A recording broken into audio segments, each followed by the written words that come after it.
ভোরের আলো ফোটার আগে ইসরায়েলি হামলায় ফের কেঁপে উঠল ইরান। নতুন করে দেশটির পশ্চিম ও মধ্যাঞ্চলে ৩০টির বেশি লক্ষ্যবস্তুতে বিমান হামলা চালিয়েছে নেতানিয়াহু বাহিনী।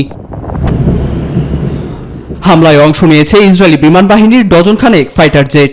সামরিক গোয়েন্দা তথ্যের ভিত্তিতে পরিচালিত এই হামলায় ব্যবহার করা হয়েছে দূরপাল্লার নির্ভুল গাইডেড মিউনিশন। জবাবে ইরাক, কাতার ও দুবাইয়ে মার্কিন ঘাঁটিতে ড্রোন হামলা চালিয়েছে ইরান।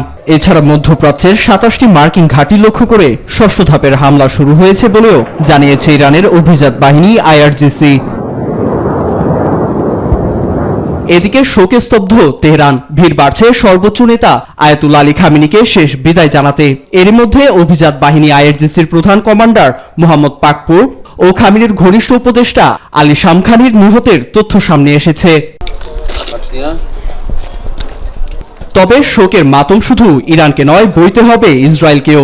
খামেনিকে হত্যার জবাবে যুক্তরাষ্ট্র ইসরায়েলের বিরুদ্ধে ইসলামিক রিপাবলিকের ইতিহাসে সবচেয়ে ভয়াবহ সামরিক অভিযান পরিচালনার হুঁশিয়ারি দিয়েছে ইসলামী বিপ্লবী গার্ড কর্পস আইআরজিসি। তাদের ভাষায় প্রতিশোধের হাত শত্রুদের। ক্রাঞ্চি রোলের ভিতর চকলেট ক্রিমের filling, all time cream roll, মুখে দিতেই স্পেশাল ইনসাইড ছেড়ে দেবে না এবং দখলকৃত ভূখণ্ড ও মার্কিন ঘাঁটিগুলো হবে লক্ষ্যবস্তু। এদিকে ইরানের রাজনৈতিক শূন্যতা মোকাবিলায় ৩ সদস্যের কাউন্সিল গঠনের তৎপরতা চলছে। দেশটির প্রেসিডেন্ট, প্রধান বিচারপতি ও গার্ডিয়ান কাউন্সিলের এক হকিফ ও ধর্মীয় আইনজ্ঞ সাময়িকভাবে রাষ্ট্র পরিচালনার দায়িত্ব নেবেন বলে জানানো হয়েছে। খামেনির মৃত্যুর পর ফের মুখ খুলেছেন মার্কিন প্রেসিডেন্ট ডোনাল্ড ট্রাম্পও। সিবিএস নিউজকে দেওয়া সাক্ষাৎকারে তিনি বলেন, কূটনীতি ফের অগ্রগতি পাবে। জোরদার হামলা চালানোর হুমকিও দেন তিনি। কূটনীতি একদিন আগের তুলনায় এখন অনেক সহজ, কারণ তারা বাজেভাবে মার খাচ্ছে।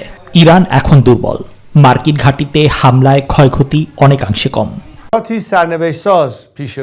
অস্থিরতার সুযোগে ফের ইরানের মসনদে আসীনের স্বপ্ন দেখছেন সাবেক শাহপুত্র রেজা পাহলভি। বেসামরিকদের উপর হামলাকেই ইরানের জাগরণ ও স্বাধীনতার মুহূর্ত বলে আখ্যা দিয়েছেন তিনি। নীরব দাস, নিউজ 24।